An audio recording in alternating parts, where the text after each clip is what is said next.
Omladina Demokratske stranke Srbije povodom održavanja NATO samita u Bukureštu organizuje danas akciju NATO država divlja gradnja. Kao i prethodne akcije, naša akcija počinje u 12:44, simbolično da bismo pokazali i podsjetili svetske moćnike na važenje rezolucije 1244 Ujedinjenih nacija koja garantuje teritorijalni integritet i suverenitet Republike Srbije na Kosovu i Metohiji.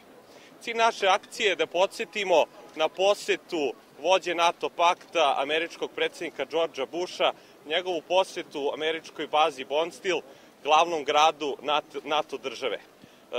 Gospodin Bush je 24. juna 2001. godine posetio ovu NATO bazu, najveću američku bazu u Evropi, i tada je izjavio da su oni tu došli da bi ostali i tada je potpisao ukaz o povećanju vojnog budžeta za 2 milijarde dolara i nastavio divlju gradnju na teritoriji Republike Srbije.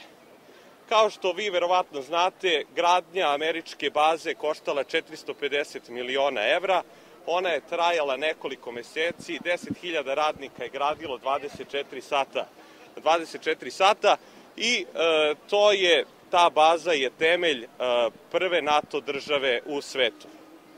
Mi im poručujemo da je Kosovo i Metohija Srbija, nikad NATO država, i poručujemo im da treba da idu svojim kućama.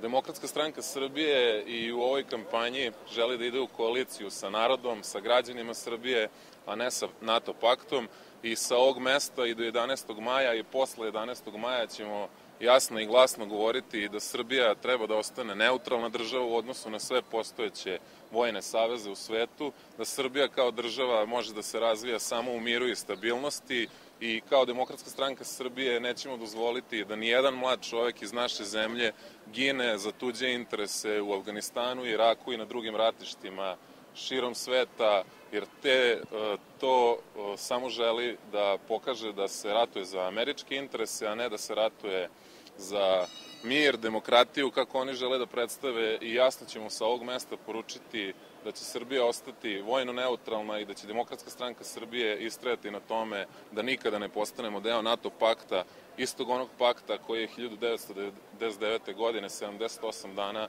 uništavao našu zemlju od Kosova do Subotice.